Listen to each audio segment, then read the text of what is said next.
Una ponencia para presentar algunos elementos un poquito concretos de algo que estoy haciendo en el trabajo en Puebla y que lo voy desarrollando en conjunto con otro estudiante de doctorado que no pudo venir de la Universidad de Puebla, es el compañero Huáscar Salazar Loma, que está en el doctorado en Economía y que es boliviano de origen. Nosotros hace bastantes meses ya nos dimos a la tarea de ir rastreando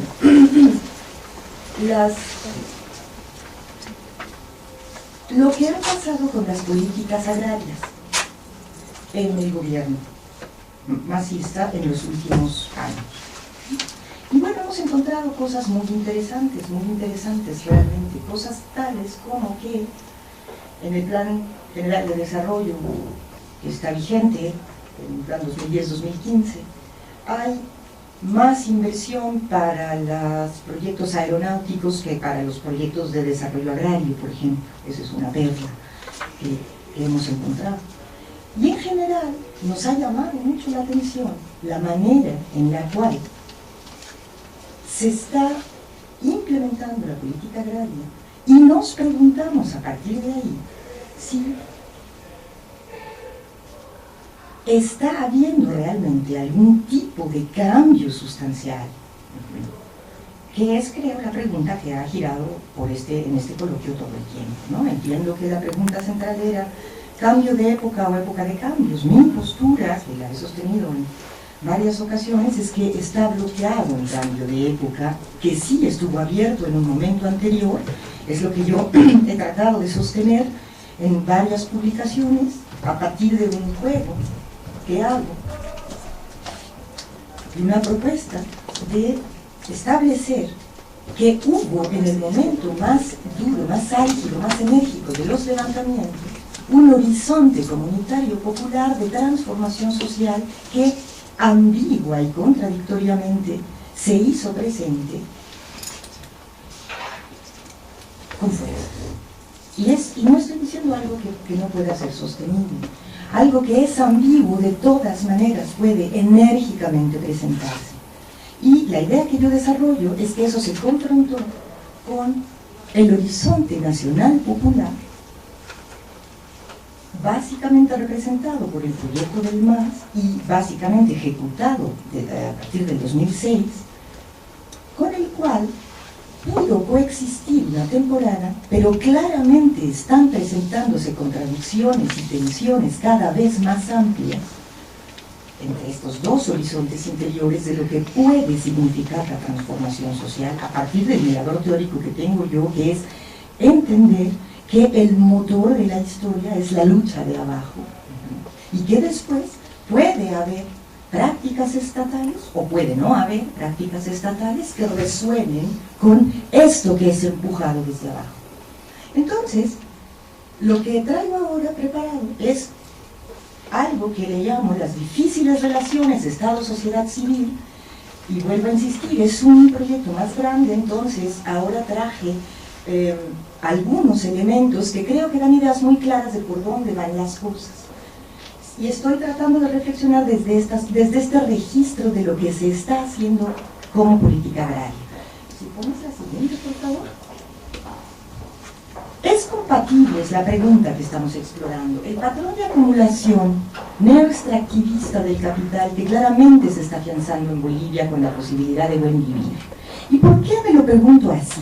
Me lo pregunto así porque hay una disputa en torno al buen vivir, al contenido del término buen vivir, que está muy abierta en Bolivia.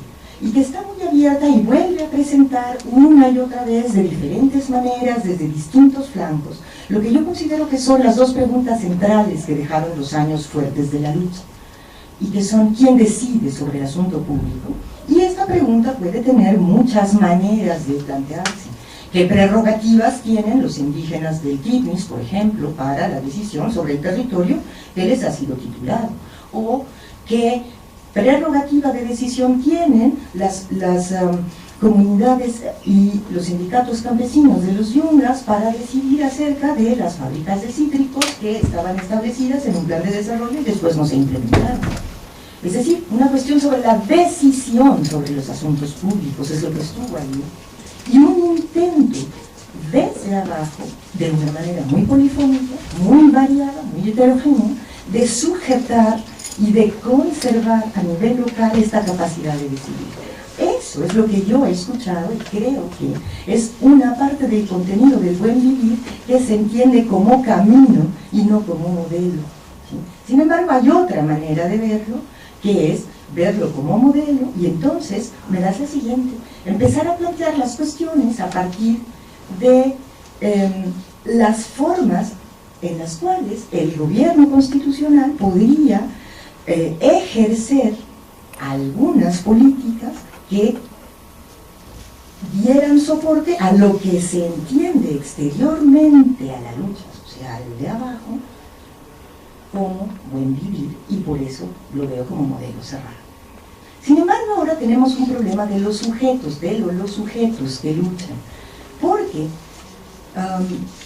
estamos presenciando a partir de 2006, pero con cada vez más énfasis desde 2009, el hecho de una especie de monodiscurso desde el Estado que se arroga, ahora cada vez con más fuerza, la titularidad de la voz pública, y entonces desconoce las otras voces que irrumpen de diversas maneras desde abajo para dialogar a veces, para impugnar decisiones a veces o para pedirle cuentas a veces.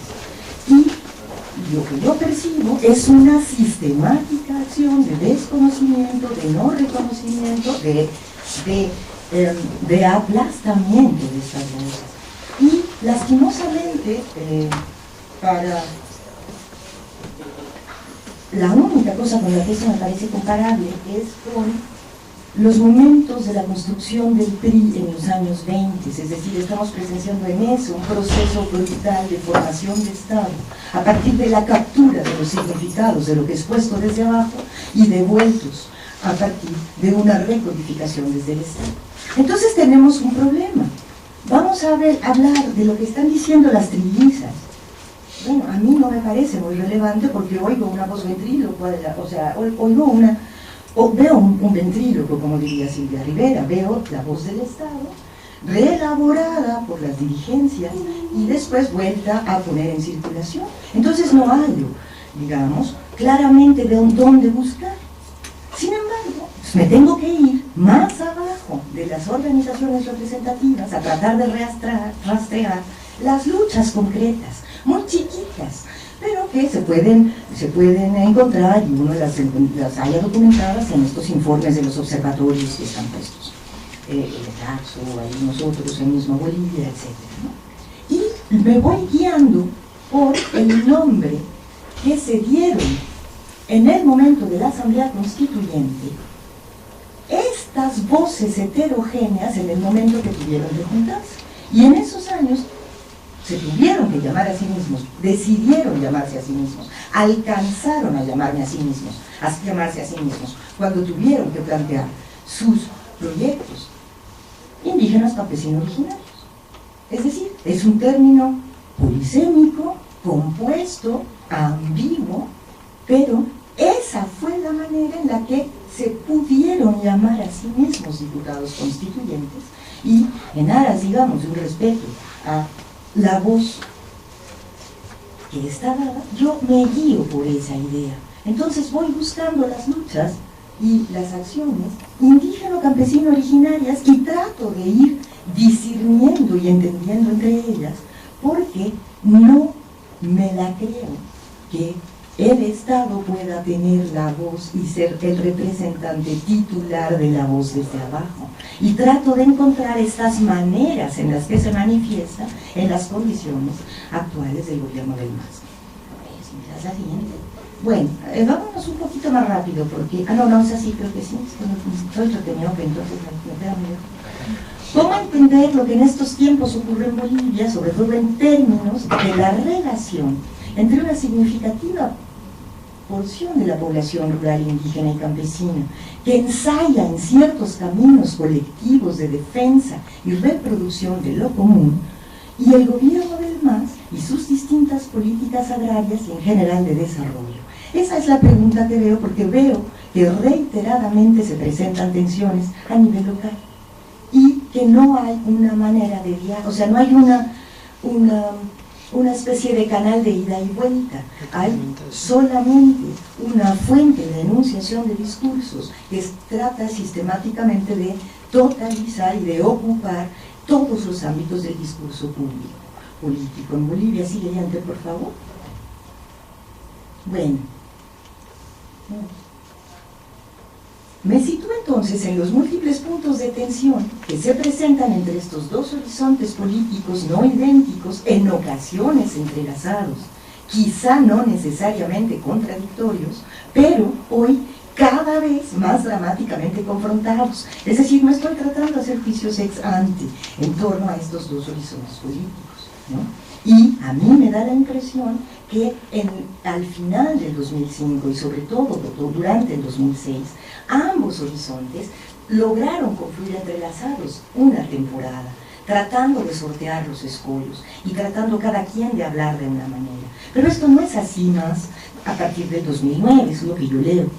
Entonces, hay un horizonte nacional popular impulsado por el gobierno del MAS, que a mi juicio es incierto, y hay este variado horizonte indígena originario campesino, tal como dije. Ahora sí, pásamela. Y bueno, ya también dije esto, que la panorámica desde la que miro es la panorámica del rastreo sistemático de las luchas locales, ¿sí? Es decir, trato de ver qué dicen quienes luchan, qué hacen quienes luchan, cómo están las contraposiciones y las ambigüedades y las tensiones entre lo que dicen y lo que hacen, entre lo que hacen y lo que dicen, y a eso le asigno el nombre de horizonte interior. ¿Sí? A eso eso es lo que trato de entender y de poner en la mesa. Entonces, bueno, hemos rastreado, esto si no se ve nada, van a disculpar, pero no, pero sí, aquí lo tengo, o sea, aquí, que está súper chiquito, y capaz habría que hacer una mejor diapositiva, simplemente menciono, porque no voy a abundar en eso, no me da tiempo, los 4 hilos de lucha que hemos ido rastreando en la última temporada. Entonces, si quieres pasar a la siguiente, porque esto ni se lee, es un mapita, ahí me voy más fácil. Por un lado está todo lo que ha pasado en la parte occidental de Tierras Altas, donde, bueno, tenemos estas cuestiones que han estado pasando en Potosí, tenemos el problema de litio, tenemos la cuestión de los intentos de reterritorialización en algunos municipios, en el lado de Potosí, en el lado de Oruro, que han quedado un poco atorados porque la ley de autonomías es terriblemente rígida y su reglamento es aún más rígido. Y tenemos, bueno, en esa parte, aunque no en Tierras Altas, estos conflictos de yungas que ya mencioné y que fueron muy duros. Son lo que técnicamente algunos allá en Bolivia llaman los primeros muertos del gobierno de Evo. Ahora, en los valles interandinos, en Cochabamba y Chuquisaca, que está pintadito en verde, es donde yo encuentro que hay menos conflictividad y que es pequeña propiedad agraria, es decir, son diferentes naciones, básicamente quechuas, que se viven sin embargo a sí mismas, sobre todo como campesinos, aunque se superponen pequeñas porciones de territorio que están organizadas y están adheridas al CONAMAC, como Tarabuco, como Yampará, etcétera, en Chuquisaca. Pero hay muchas otras zonas en ese lugar que de pequeña propiedad, que va negociando directamente con el gobierno del MAS diferentes cuestiones para la mejora, digamos, de su producción o de su vida. Entonces, estos incluyendo allí, digamos, al sector chapareño con toda su especificidad, es donde yo vería lo que sigue siendo claramente una base social para un proyecto nacional popular, y los datos que vamos a presentar un poquito después creo que son elocuentes acerca de cómo tratan a ese sector, que lo que necesita son sectores donde están los bolsones de pobreza más importantes en Bolivia. Bueno, no todos, pero hay ahí lugares terriblemente atrasados, digamos, o terriblemente agraviados por la historia colonial. Y son los que, sin embargo, no mantienen ahora una relación de tensión clara con el gobierno, sino que dialogan, están ahí. Bueno, por el lado de acá, en el norte de Santa Cruz, ese círculo que está un poquito coloreado de rosa, es la parte de los municipios, o quiero representar la parte de los municipios de San Julián y Cuatro Cañadas y zonas aledañas, es decir, la entrada a la Chiquitanía, que es la zona de colonización vieja, inmersa en medio del mar agroindustrial y del mar de producción de sorgo. Y ahí hay cosas muy interesantes que rastrear, porque ahí hay una alianza de esos sectores con el MAS que viene desde antes del proceso electoral, viene desde el 2004, yo creo. Sin embargo, estos pequeños productores colonos que se dedican a producir soya en pequeña propiedad, lo que quieren y lo que han querido todo este tiempo es que se organice una forma autogestiva de apoyo, o una forma es decir, de una forma autogestiva de acopio, quiero decir. Entonces, lo que quieren es construir un silo, y quieren construir un silo que sea de ellos. Y han pedido reiteradamente a las diferentes instancias gubernamentales, han pedido que se les conceda ni siquiera préstamo, que se les dé el aval para tener un préstamo que ellos pueden tener, porque obviamente están recibiendo los beneficios del precio de la soya alta que han gozado Bolivia en las últimas temporadas. Y eso no se les ha conseguido. Y a la inversa, se puso ahí la empresa esta de semillas y la de acopio, la que es una especie equivalente de CONASUP, ahorita se me va el nombre, la que dirige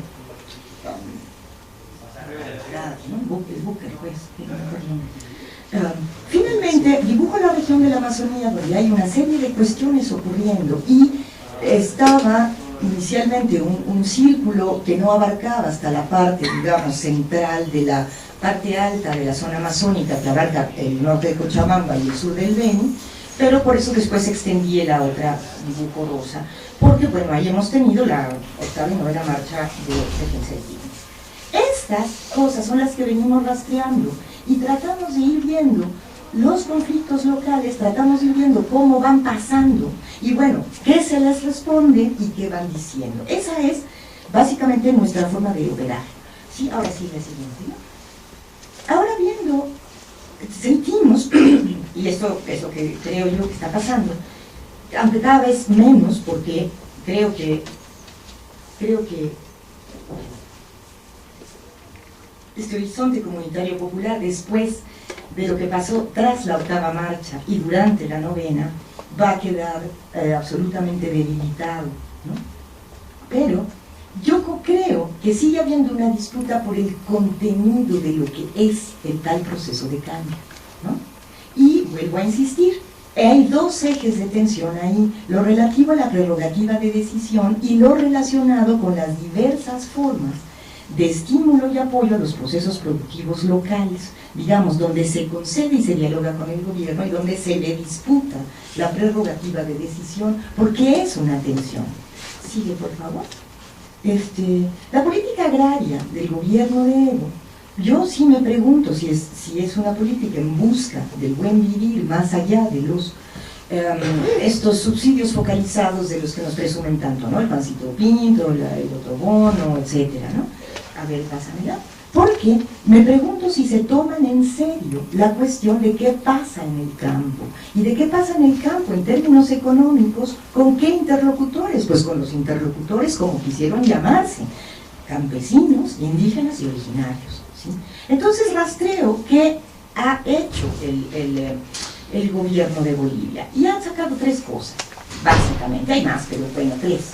las menciono ahora, ¿no? El Plan Nacional de Desarrollo de Bolivia Digna y Soberana, Productiva y Democrática por el Buen Vivir, que es un programa del 2006, es decir, ese sigue vigente. La Ley de Reproducción Comunitaria de la Reforma Agraria, y en el 2011 la Ley de la Revolución Productiva Comunitaria Agropecuaria. Pásale, porfa, ¿no? Esos son los 3 planes más grandes que hay. Y aquí sí no leo nada.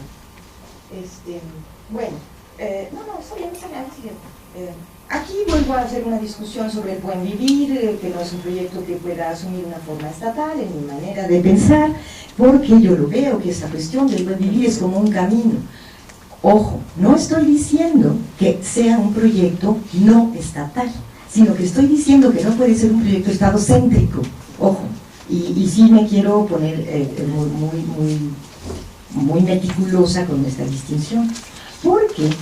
Porque la gente en Bolivia, cuando uno va a la entrevista, cuando seguramente los que están estudiando Bolivia acá van allá, la gente cree en el Estado, la gente quiere obtener cosas del Estado. Claramente sí, claramente sí. El problema es que la gente de repente quiere determinadas cosas y el Estado le devuelve otras, o el Estado no lo escucha, ¿sí? Entonces, al entender el buen vivir como camino, podemos intentar, creo yo, y esa posibilidad también estuvo abierta en Bolivia, aunque ahora la veo cada vez más colapsada, también se podía haber planteado, y de hecho se trató de plantear una y otra vez, una posibilidad de diálogo gobierno-sociedad civil que discutiera esta cuestión de las prerrogativas de decisión y que limitara la monopolización de la prerrogativa de decisión en el Estado, que ha sido el rasgo colonial central del Estado boliviano desde hace, bueno, desde que existe. Entonces, el problema reside, en relación a la política agraria, en la incorporación de toda demanda social al Plan Nacional de Desarrollo, que al final de cuentas está condicionado por un objetivo supremo, que nos lo dicen en otros documentos, que no tiene nada que ver con el buen vivir, que es la generación de un excedente económico ajeno a la matriz productiva de los pueblos indígenas y campesinos. Es el discurso central del Estado boliviano recientemente, volvernos a plantear una transformación por etapas. Y le pueden poner tantos adornos como quieran, pero eso se llamaba etapismo desde la época de la estabilización de la energía social de la Revolución Soviética. Y yo lo que noto es una repetición de argumentos y de cosas polvoreados, edulcorados, adornados con listoncitos de colores, ¿sí? Pero que en términos lógicos tienen un isomorfismo abrumador con ese tipo de proyectos etapistas que lastimosamente ya sabemos a dónde llevan. Sígueme, por favor. Ahora, se está planteando en Bolivia, y creo que eso me decía Gaya que lo discutieron ayer, una economía bimodal. Por un lado, esta insistencia en el sector económico estratégico y por el otro, un sector generador de empleo y receptor del excedente, el agrario. Lo que se tiene entonces es un patrón de acumulación sostenido en el sector económico estratégico, y el segundo, es decir, todo lo que hacen los campesinos indígenas originarios, dependiendo de lo que se necesite en este sector estratégico. Esta dependencia, obviamente, permite instaurar la mediación estatal como palabra última, y creo yo leer que eso es lo que ha venido pasando, ¿no? Bueno, este cuadrito que es de la publicación de Arce del 2010, pero es la prospectiva, es el proyecto de inversión en el Estado boliviano 2010-2015. Este es el que les digo que es una perla.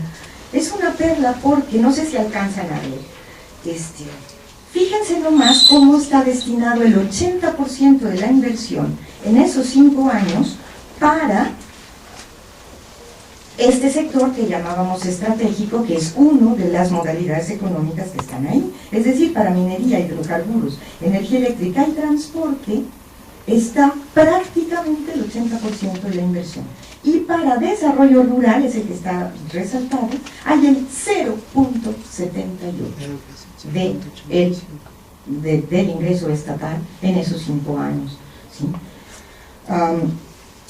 Pues yo siento que esto a mí al menos me suena a que no se están tomando en serio, ¿sí?, el hecho de realmente responder a demandas legítimas de buen vivir, entendidas como se entiendan por quien las presente desde abajo.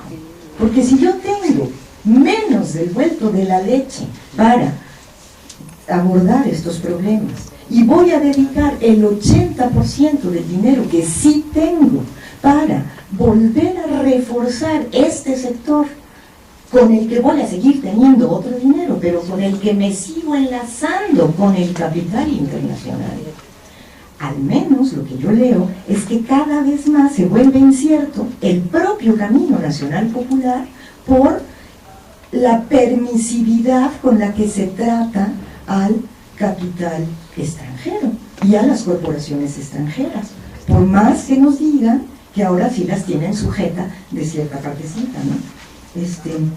En fin, para la siguiente, ¿no?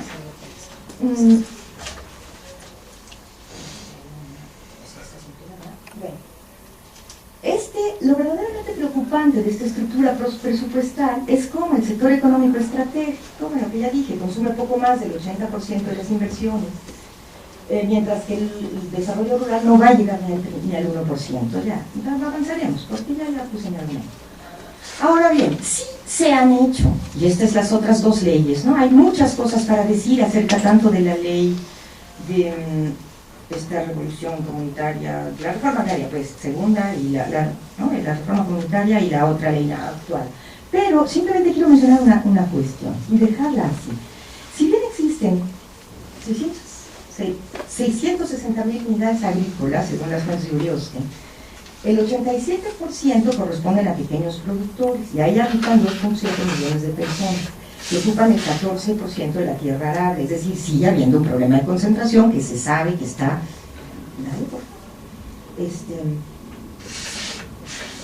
Y se sabe también, no la incluí esa lámina, o capaz que la puse en un poco otro orden, se sabe también que ha habido una dotación de tierras y ha habido un proceso de titulación de tierras en kiosks, en territorios indígenas originarios campesinos muy amplia, con tierras fiscales en toda la parte del oriente. Y eso sí está muy cuantificado y es algo que a mí me parece que es muy bueno que haya pasado, ¿sí? Sin embargo, es también muy claro que en esta titulación, como tierras, territorios indígenas originarios campesinos, es muy importante ver qué prerrogativas de decisión hay para el disfrute y usufructo de esos territorios titulados a pueblos. Y en el ejemplo del Quilmes estamos teniendo una contradicción terrible, otra vez entre las necesidades desde esta economía bimodal, desde los sectores estratégicos considerados así de esta economía, que necesitan una carretera, y entonces la carretera pasa, no importa quién proteste, no importa quién decida tener otra cosa, no importa cuánto cueste a la larga. Y pues por supuesto que tenemos la cuestión de que el latifundio oriental pues quedó legalizado a partir del 2008, cuando se hizo sabemos todos, los arreglos para que se pudiera promulgar la Constitución después del intento de cerco a Santa Cruz, ¿no? Pues sí, ya dale rápido, por favor, o sea, sí, es que ya lo dije, está bueno. Es decir, esos son mis puntos, creo que yo ya los planteé. Esta economía bimodal, un discurso de buen vivir que en realidad está abierto y hay una tensión en el terreno de qué, en el terreno de si esto es un modelo o esto es un camino, ¿sí? Un camino que entonces es algo abierto en lo que se vuelven a restituir prácticas deliberativas. Si ustedes leen, digamos que la novena marcha estuvo un poquito más confusa y fue más compleja, pero lean o revisen el material de todo lo producido durante la octava marcha, del momento en el que grupos de pobladores del territorio indígena Sisiboro-Sécure plantean junto con otras organizaciones estas prerrogativas de las que quieren gozar y además están dispuestos totalmente a deliberar y no encuentran una respuesta allí. Entonces, cuando yo me pregunto si estamos en un cambio de época, en una época de cambios, yo me doy cuenta, o creo, que si reviso un poquito más otros aspectos, o sea, los aspectos políticos, pero también los veo lo que está haciendo el gobierno, más allá de sus discursos, me da la impresión que es una mera época de cambios, y ya no un cambio de época, y que los cambios son más chicos de lo que nos presumen. Pues eso era lo que yo quería venir a proponerles. Gracias. El orden del día, digamos, de las transformaciones a seguir. Y no era muy claro, y cada quien enunciaba esta cuestión de la agenda pública en Bolivia, de lo que se quería, le llamo con blog el horizonte interior. Pero había una especie de acuerdo general de que se podía seguir deliberando aquello a conquistar. En algún texto clásico como la Guerra Civil en Francia, Marx termina diciendo que la revolución es la fiesta de los pobres. Bueno, eso yo lo he vivido, ¿no? Es decir, ese momento en el de la transformación general, donde hay alegría, donde se siente potencia, donde la gente se acuerpa, donde la gente confía, ¿sí? Eso también es transformación del mundo. Eso es muy importante en la transformación del mundo. Y veo que hoy estamos discutiendo otras cosas. Y estamos, digamos, en términos de lo que quedaba de la agenda de octubre, discutiendo si la cuestión de la consulta es territorial, para pueblo indígena, que tiene que haber un experto que delimite quién es y quién no, y quién vota y quién no, para que haya un proyecto general, es vinculante o no. Es decir, estamos en un rinconcito discutiendo una cosita. Es como yo lo vivo, y eso es lo que les estoy contando, y desde ahí pienso. Entonces, yo me sigo preguntando por los problemas que quedaron abiertos, y ese es el objeto de mi interés. Mi interés no es tanto Bolivia en cuanto tal. Mi interés es el problema de la transformación social, de la cual el caso boliviano es un ejemplo, ¿sí? Entonces, yo no voy siguiendo esta bola de indicadores que propagandizan los ministerios de comunicación de los países, ¿sí? Pues eso, para eso les pagan, hay un dinero del erario de lo que funciona con el modelo que describí, y las embajadas lo reparten. Yo hago otra cosa, ¿sí? Uno de los elementos ahí para evaluar en términos de la posibilidad de la transformación social, que quedó muy explícito en la gran ola de rebeliones bolivianas, fue que había una intención clara de variar la relación Estado-sociedad. Y esa era una novedad política. La novedad política consistía en que la población en general decía, hay que votar por Evo, y así se votó por Evo. Se votó masivamente 1, 2, 3, 10 veces, ¿sí? Y se cerró contra la derecha el paso de la oligarquía, justamente que sigue existiendo y que está trincherada en Equipetrol, en Santa Cruz, es un barrio, ¿no? El barrio que concentra todo.